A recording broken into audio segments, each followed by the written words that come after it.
Okay, so in this video we're going to be checking out the iFlight HL5. I finally got around to building this 5-inch drone, freestyle drone here.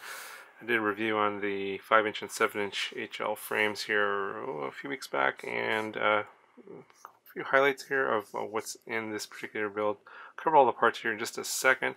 A couple of things I want to make clear is that these arm protection TPU parts and this TPU GoPro mount are additional cost items. If you go to the product page, you'll see that they cost extra to get these. I believe the antenna mount in the back here is included in the kit. And one of the questions one of the concerns people had with the arms is this little hook here. And yes, that could get caught on there if you don't use this TPU part here, but if you get the TPU part, you can see it fills in that gap there so it won't get caught on. And it does provide a fair amount of protection there for the motor. So if you crash or tend to crash a lot, I think you would want to get this little TPU part to protect the carbon and make sure that the end of the arm doesn't get hooked on anything. So for those of you that are concerned about that, that should address that concern. Now the parts in here, let's start with the motors. The Tachyon 2306 2450 kV. You finally get to see the performance of this. I thought it was pretty on par with a lot of other 2306 2450 kV motors. It's a pretty popular stator size. The stack that I'm using in here, and I'm just going to, there's some high resolution photos up here because it's going to be hard to see the stack in the video, but I'm using DYS F4 Pro Fly Tower, so it's the F4 Pro flight controller and 30 amp 4-in-1 BLHeli SESC. Stack's been out around for quite a while and it's well proven. A lot of people use it. It's a good product. The video transmitter I'm using is the Foxeer Clear TX, and I have a Foxeer Lollipop antenna on the back here plugged into the MMCX connector directly. And then the camera in the front here is the Foxeer Falcor, and you've actually already seen this video. So if you want to see the FPV footage, check the card in the corner for that video. I'll link that there. In this video, you're just going to see the GoPro footage on for the flight demo. And the receiver I'm using here is some sort of a FreeSky clone. It's like an XSR clone. Works just fine as a FreeSky clone receiver. And I've got two diversity antennas zip tied here, heat shrunk to the arms. That seems to be fine in terms of reception. And then the props I'm using are the Gemfan 5149 props. I believe 5049 or 5149. One of those, I can't remember. Links in the description, you can check it out. Getting this together was pretty easy. Obviously I had the frame built already. Just popped the top off here. I mounted the flight controller. Actually I mounted the ESC, the 4-in-1 ESC, then I mounted the motors and soldered the wires to the ESCs and attached the flight controller. Then I just soldered on my FPV system and receiver, so basically soldered connections for my video transmitter, and I'm powering that off of direct LiPo voltage, and then the camera is powered off of the 5-volt regulator that's on the video transmitter. Everything goes into the flight controller via the video in and video out, and that's pretty much it. In terms of space, because there are 4 standoffs here, you are kind of limited in terms of how much space you have here sideways. So for my particular case, the video transmitter does just fit in there nicely, but if you have something bigger, you might have some issues. And I put the receiver up here in front, and it also fit in there in between the standoffs.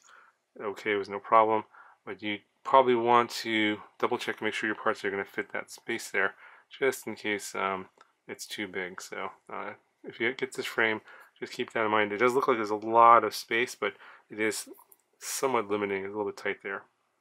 Okay, so one last thing I want to talk about is this very interesting long deck here for your battery. I had no issues with finding the correct CG for the battery, and it's a very long deck here. Will fit a wide variety of batteries. If you kind of compare this to the way the Chameleon is set up, the deck is a lot shorter, and the camera doesn't go out as forward. See, the camera is about right here where the front of the motor is, but then on this one, on this frame here, the motor is a little bit back of the front of the camera. So I'd say roughly an inch. The camera's about an inch forward of the front of the motor there, and then On the Chameleon, it looks like the motor and the camera is about lined up. Okay, so I know a lot of you guys were wondering what the weight of this is. I'm going to include the weight of the GoPro in the GoPro mount because that's the way I'm going to be flying it. And this comes in at just under 500 grams or 472 grams. So honestly, I'm not sure if that's going to be in the light range or the heavy range. I think that's probably about average for a Freestyle 5-inch. Anyway, overall I thought this was a pretty easy build, and the flight characteristics on this was, I thought pretty similar to the Chameleon. I really couldn't tell that much of a difference. Didn't feel any heavier or any more sloppy. I don't think I did any tuning on this. I believe it's a stock Betaflight PIDs in 3.4, and I didn't really do any changes to the filter or anything like that. I just flashed it and then flew it, and it seemed to be okay. Motor temperatures were okay, so I don't really have any complaints there. Go ahead and show you the flight footage, and then I'll have more videos on this particular frame because I'm going to probably be using this as a test platform for different motors and just swap them out, stuff like that. So if you have more interest in this particular frame as a freestyle frame or considering getting it, I'll have some more videos if you have interest in this particular frame.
Okay, so I'm cutting that flight demo a little short here, so kind of a teaser to get you to come back and watch another flight demo of this frame with a battery review that I'll be doing here. This is the Ovonic FPV 1550 100C 4S LiPo, and you can pick this up on Amazon. I'll have another video with this battery. If you want to see the performances compared to the, I think I was flying this with the Tattoo R-Line battery. That'll be in the battery review video on this one coming up pretty soon. So if you want more flight footage from this frame, it'll be in that battery review.